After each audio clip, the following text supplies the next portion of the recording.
vigtigt, at vi bevarer de her sønderjyske dialekter hernede? Ja, det synes jeg da. Men jeg synes samtidig, det er godt, at man kan begge dele. Ja.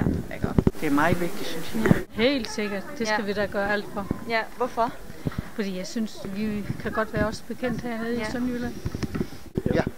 Ja. Selvfølgelig. Det er det. Ja. Helt sikkert. Det er den smukkeste dialekt, vi har i landet. Ja.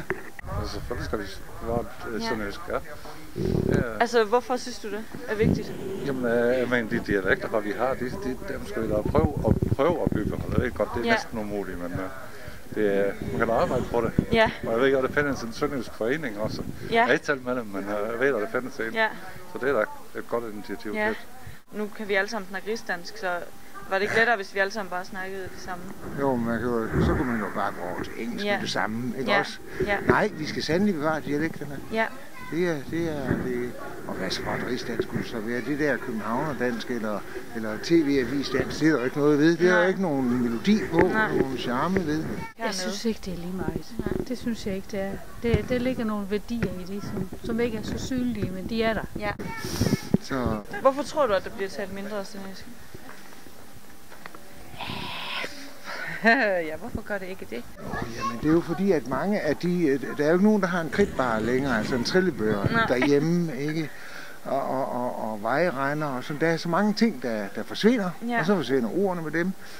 Jamen, det er jo nok fordi, at man i skolerne også forlanger, at man skal snakke rigsdansk, ikke? Og det er jo ligegyldigt, hvorhenne i landet, så skal vi snakke rigsdansk i skolen. Ikke? Ja. Så dør det jo ud. Ja. Men så er det selvfølgelig også en påvirkning fra den omgivende verden, ikke også? Altså, at man... ja, det ved jeg ikke. Det er fordi de unge flytter væk fra Sønderjylland. Men de kan godt snakke sønderjysk, når de kommer hjem. Jeg snakker selv sønderjysk derhjemme. Ja. Jamen, de kan godt. Ja. Men deres børn kan i hvert fald ikke. Din bror, der boede i København i mange år, når de snakkede sammen i telefon, så var det sønderjysk. Det var sønderjysk med. Og han var ved postvæsen, for han var 20 år til han døde. Jeg tror ikke, det er så mange, der lige nu er ked af deres dialekt, og helst vil fornægte den. Det tror jeg ikke. Nej. Men altså, det har måske noget med de moderne tider at gøre. Ja.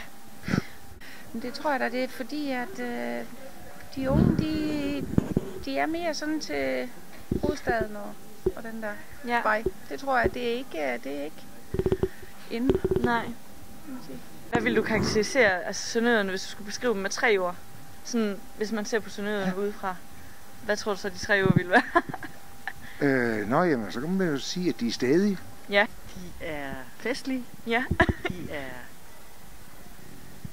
Og så er de glant. Og så er det 3. ord. Nem at komme i kontakt med. Og de er... Det ved jeg ikke. Nå, okay. Det bliver kun til 2 ord. Ja. De er åbne. Ja. Snakker du sønderjysk til dagligt? Nej, det gør jeg ikke. Jeg er ikke indfødt sønderjyde. Men du bor hernede nu? Ja, og jeg går siden 75. Så jeg kan godt nogle ord. Ja. Men det bliver heller ikke til mere. Hvad med dine børn? Har de lært at snakke sønderjysk? Ja, for søren. Fordi de er jo vokset op sammen med sønderjyder. Ja. Men så er de flyttet fra, ikke også? Ja. Men de kan stadigvæk.